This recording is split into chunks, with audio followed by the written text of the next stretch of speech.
کام کرنے کی تھوڑی بہت اجازت موجود تھی۔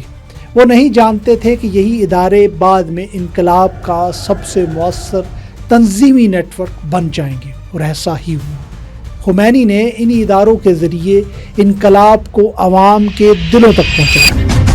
1964 میں شاہ نے خمینی کو ملک بدر کر دیا تھا۔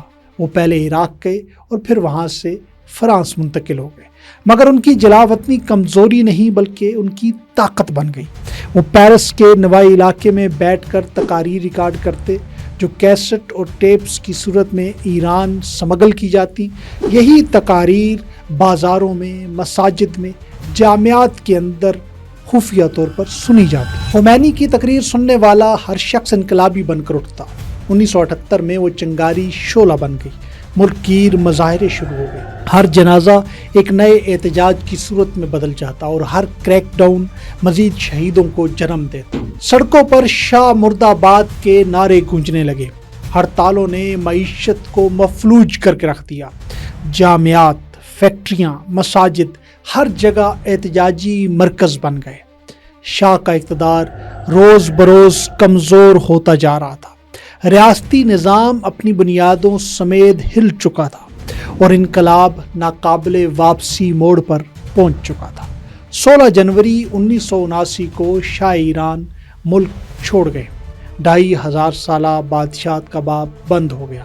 صرف 14 دن بعد وہ لمحہ آیا جس کا ایرانی قوم نے برسوں سے انتظار کیا۔ روح اللہ خمینی وطن واپس لوٹے۔ لاکھوں افراد نے ان کا استقبال کیا۔ سڑکوں پر لاکھوں افراد امڈ آئے۔ یہ صرف ایک شخص کی واپسی نہیں تھی بلکہ یہ نظام کی واپسی تھی، ایک صدیوں پرانے طرز حکمرانی کے خاتمے اور ایک نئے نظریاتی عہد کی شروعات تھی۔ وہ جلاوطن عالم جو کبھی چھپی چھپی کیسٹوں کی آواز کی صورت تھا، اب ایک فاتح امام کے طور پر لوٹ چکا تھا۔ محل کی جگہ مسجد نے لے لی، آئین کی جگہ قرآن کو بنیاد بنایا گیا۔ ایران دنیا کا پہلا جدید ملک بن گیا جہاں مذہبی حکومت نے مکمل طور پر اقتدار سنبھالا۔ خمینی کی قیادت میں ایک نئی ریاست وجود میں آئی جس کی جڑیں قرآن اور سنت کی تعلیمات کے ساتھ پیوست تھیں اور جس کا ایجنڈا بالکل واضح تھا کہ مغرب کی بالادستی کو ختم کریں گے اور امت مسلمہ کی خود مختاری کا احیاء کریں گے۔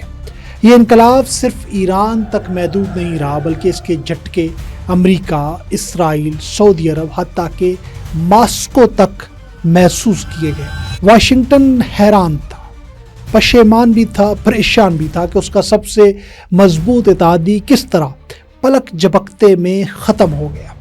سعودی عرب کو خطرہ لاحق ہو گیا کہ اگر ایران میں یہ اقتدار سنبھال سکتے ہیں، مذہبی اقتدار آ سکتا ہے، تو کہیں ایسا نہ ہو کہ سعودی عرب کی باری آ جائے۔ سر جنگ کی صف بندیاں لرز اٹھیں۔ ایران کا تیل جو کبھی مغرب کو بلا رکاوٹ ملتا تھا اب ایک سیاسی ہتھیار بن چکا تھا۔ آیت اللہ روح اللہ خمینی کے عروج نے عالمی طاقت کے توازن کو یکسر بدل کے رکھ دیا۔ لیکن ایران کے اندر بھی انقلاب کی کہانی سادہ نہ تھی۔ شاہ کے خلاف صرف ایک مذہبی حلقے کی جدوجہد نہیں تھی بلکہ قوم پرست ہوں یا لبرل، کمیونزم کے اندر کو ماننے والے ہوں یا ترقی پسند قوتیں ہوں، سب شاہ کے خلاف متحد تھیں۔ ہر گروہ کا اپنا ایک خواب تھا، ایک جمہوری، آزاد اور روشن خیال ایران، مگر خمینی ان میں سے سب سے زیادہ مقبول تھے۔ ان کا نظریہ واضح اور ناقابل سمجھوتا تھا۔ نتیجتاً وہی نظریہ جو سب سے واضح تھا وہ غالب آیا۔ ایک نظریاتی انقلاب جو کسی شراکت کا قائل نہیں تھا۔ 1980 میں شاہ ایران جلاوطنی کی حالت میں مصر میں انتقال کر گیا۔ وہ کینسر سے لڑتے لڑتے ایک اجنبی ملک میں دفن ہو گیا۔ نہ کوئی جنازہ، نہ کوئی قومی وداع، نہ عزت۔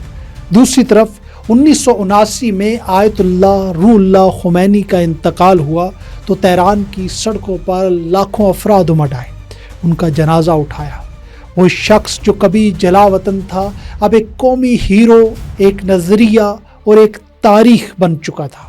تاریخ نے 2 انجام لکھے، ایک بادشاہ جو گمنامی میں دفن ہوا، اور ایک عالم دین جو قوم کے دلوں میں ہمیشہ کے لیے بس گیا۔ 1979 کا انقلاب محض ایک بغاوت نہیں تھا، یہ تاریخ کا فیصلہ کن موڑ تھا۔ اس نے پہلوی خاندان کی صدیوں پرانی بادشاہت کو ختم کیا اور ایک نئی طرز حکمرانی کو متعارف کرایا، اور مغرب، خاص طور پر امریکہ کی مشرق وسطیٰ میں گرفت کو کھلا چیلنج دے دیا۔ یہ انقلاب نہ صرف ایران بلکہ پورے خطے کی سیاسی، مذہبی اور معاشرتی ساخت کو بدل کے رکھ دیا۔ دہائیاں گزرنے کے باوجود دنیا اب بھی اس انقلاب کے گہرے اثرات کے ساتھ جی رہی ہے، کیونکہ یہ انقلاب صرف ایک لمحہ نہیں تھا، یہ ایک مسلسل پیغام ہے، ایک جاری مزاحمت ہے جو ہر اس جگہ سنائی دیتی ہے جہاں طاقت انصاف کو کچلنا چاہتی ہے۔